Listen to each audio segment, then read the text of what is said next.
We would all like to help the environment, but can I really make a difference? After all, I can't afford to just go buy a hybrid car. I can't afford to replace all the windows in my home. I can't even afford to put a high efficiency furnace in my home. So, can I really make a difference? The answer is, of course I can.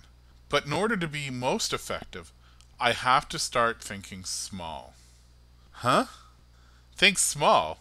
Isn't that the opposite of what we need to do? After all, isn't everyone looking to make big changes for the environment? Aren't they all talking about how we are in crisis and we have to make big changes right now? Yes, they are. And the question is, how's that working out for them? We've been running in crisis mode for decades. We've moved from acid rain to PCPs and the ozone layer to greenhouse gases. As soon as we finish one crisis, we're on to the next. What's worse is that sometimes we even create the next crisis while solving the current one. We have to stop reacting in panic mode. So rather than waiting for the next big thing, let's take some responsibility and look for the next little thing. After all, it is much easier for us to implement a small change than a big one. What kind of small changes am I talking about? Well, how about turning off the lights when we're not in the room? Yeah, I know. We all know that one. After all, our parents told it to us for years. On top of that, what difference could that one little light really make? Well, let's examine what a difference it can make just in terms of carbon dioxide emissions. Not all of the other harmful emissions that also occur as a result of leaving that light on. Now, according to the 2000 census, there are 105,480,101 households in the United States. Now, let's suppose that just 1% of them left a light on. Let's see, 1% of that 105,480,101 households is 1,054,801 households. That's still quite a few. Now let's also suppose that those homes were also using low power consumption bulbs, commonly referred to as compact efficient lights or EFLs. On average, these bulbs consume 17 watts of power, or just over a quarter of the power consumed by comparable 60-watt bulbs. Finally, let's also suppose that those homes only left the bulb on for an extra 5 minutes. That's hardly consequential. Well, 1,054,801 households times 17 watts per bulb times 5 minutes, or 1/12 of an hour, gives us 1,494,301 watt hours. Now you might be thinking two things right now. First of all, huh? I didn't sign up for math class when I clicked on this link. I understand. And it's actually just multiplication that we're doing. It's the measurement or units of watts and watts hours that makes it a bit overwhelming to some. You don't have to understand it all or all of the math. Just understand that the conclusions I'm going to show you are real. I didn't just make them up. The second thing you might be thinking is, you just said 1,494,301 watt hours. What's a watt hour? Well, a watt hour is just a measurement of how much electricity is being consumed. So we have 1,494,301 watt hours.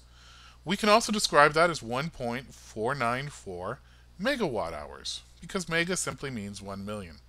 Now, over 50% of the electricity in the United States comes from coal-fired generating plants. And believe it or not, when coal is burned, there is pollution. In fact, there are many pollutants. As I said before, we're only going to focus on one right now, one that's relatively benign when we interact with it. However, it does have the potential to change our climate, and that's carbon dioxide. Now, let's suppose that our 1% of the population is getting their electricity from the cleanest coal plant available. That would be the H.B. Robinson plant that in 2007 created 323 pounds of carbon dioxide for every megawatt hour of power. But wait, our careless 1% of the population didn't consume a megawatt hour. They consumed 1.494 megawatt hours. 1.494 megawatt hours times 323 pounds of carbon dioxide per megawatt hour gives us 483 pounds of carbon dioxide. That's 483 pounds of carbon dioxide that did not have to be there just because we didn't flick a light switch for 5 minutes. Unfortunately, that's not all the bad news. I'm sure you already know the numbers I used were unrealistic. I just wanted to show you what a difference even just 5 minutes would make. But how unlikely is it for just 1% of the population to leave a single bulb on for just 5 minutes?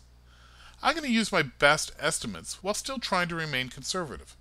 If you think any of my numbers are unrealistic, use your own. You'll still be astounded by the results. I would suggest that more like 90% of the households leave lights on that they don't need to.